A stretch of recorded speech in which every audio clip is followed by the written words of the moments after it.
405. Now, before I left, I said with the many economic challenges in South Africa currently with the COVID-19 pandemic and a technical recession, SMMEs are often hit the hardest. Budget constraints, reduced spending, power and inadequate preparedness can make it almost impossible for a business to survive. In many cases, this causes companies without adequate support to not be able to continue operating. SMMEs in industries such as supply chain, logistics and material handling will be hit the hardest during this time. Now, Nemukula, Executive Director at SHUMANI Industrial Equipment, Victor Nemukula, joins us via Skype to discuss how small businesses can better manage and mitigate challenges during these challenging times. A very good morning to you, Victor. Thank you so much for joining us. My first question, obviously, there seems to be very testing times for SMMEs, especially those in supply. How does the 21-day lockdown break this chain system?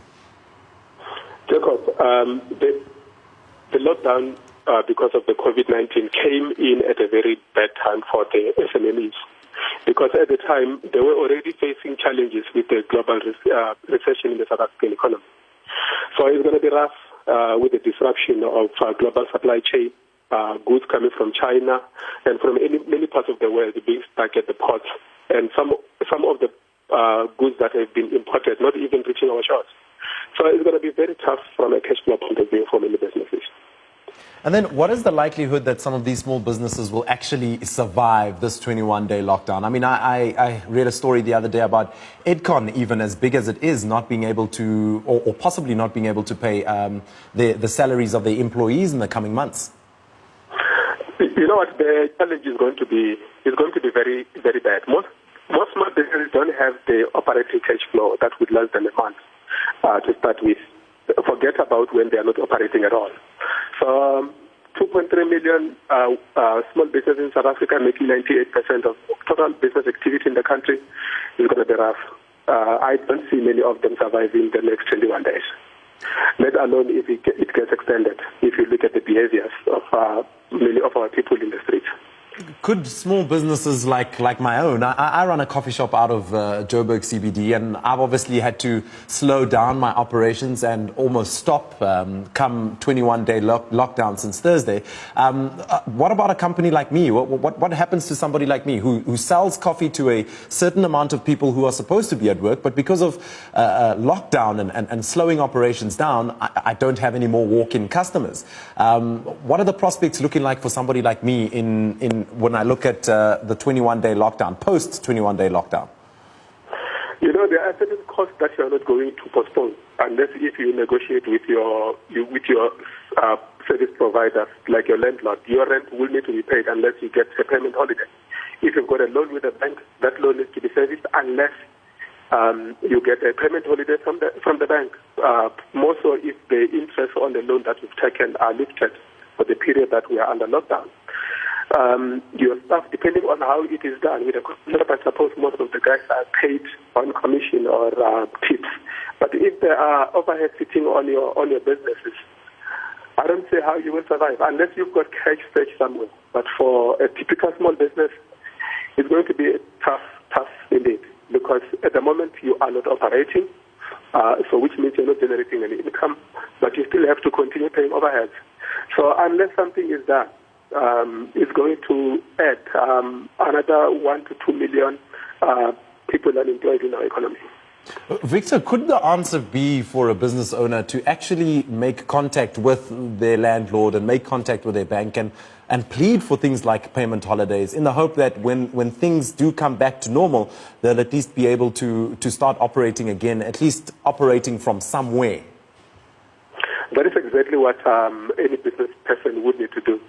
But you know what, it also depends on your relationship with your landlord and your bank. I heard yesterday the banking association saying that will depend on your profile and the relationship with the bank, how you manage your banking affairs with them. So if you haven't been managing the banking affairs with them in good spirit, it might not apply to you. The same with the landlord. If you are behind with your landlord in terms of payment, before the coronavirus, you can just imagine that they are not going to give you that payment holiday. So, you know what, it depends on a small business in terms of the relationship with the suppliers or with the suppliers. But in general, you need to make those arrangements with your key service providers. And in this case, any small business owner would have made those arrangements already before the lockdown. Making the arrangements now is probably a bit late. Now, in terms of the JSE slowing down and losing momentum and Moody's recent announcement, how does this trickle down to the average man on the street and specifically the one who is a business owner, from informal to formal?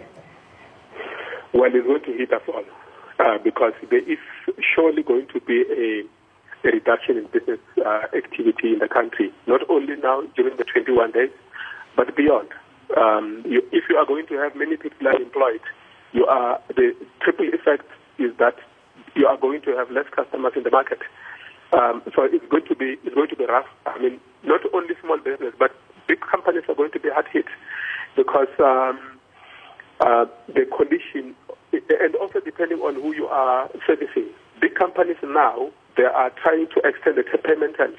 So moving away from 30 days to 60 days. We are getting a lot of some of our customers telling us that they want to extend the payment terms. So how are the small businesses going to survive? Big companies are not trading at the moment at all. So there is no income. So the effect on the economy is going to be felt across the board, from the small business to the big corporations and from the general public at large. So all of us are going to feel the pain. And I think we need to brace ourselves for the hard time in the future. Victor, could we be, I don't know, selling ourselves a pipe dream if we say we're looking forward to government giving us some sort of reprieve post the coronavirus outbreak? You know what? The fiscal position of the government is fairly restricted at the moment. They do not have money. Our debt to GDP ratio is encroaching on 70%. The government does not have the fiscal position to do anything at the moment as we speak. So I don't know what government will do, and I think they were caught flat-footed in this respect. They were really not prepared if you look at the stimulus packages. I think they are still working something out, but the impact is just too big. They will have to prioritize the industries. The tourism industry, the department has already provided 200 million rand.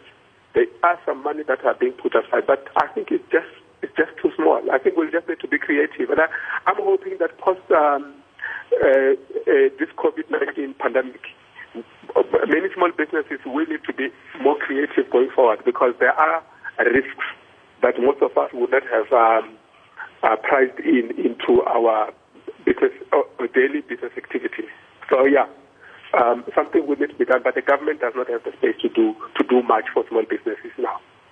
Before I let you go, Victor, I actually want to touch on that subject of being creative and innovative. What are some of the innovations that you've seen on how small businesses have sort of found different ways to adapt to still being able to trade, considering that the odds are literally against them? You know what, I think now is the time, because we are forced to be creative. So there is no way, in any event, even in this stage, we need to be creative. One of the ways that most businesses are trying to find out is whether we could push some of our services online. And I think this will obviously have an impact on consumer behavior, where consumers will rely on technology to trade, to buy, or to access the services and goods. And I think that is where small businesses would need to be more creative in terms of pushing most of their products and services online and try to cut on unnecessary overhead. The other thing will be to have, working capital that will cover them for a longer period of time, not just a month, but for them to survive for more than 2 months.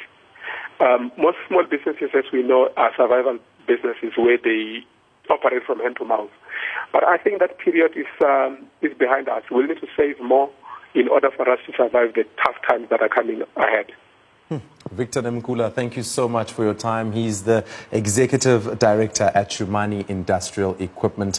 He's been talking to us about how SMMEs, particularly in the material handling and supply sectors, are affected by the pandemic and how small businesses can survive this time. Now, do you own a business?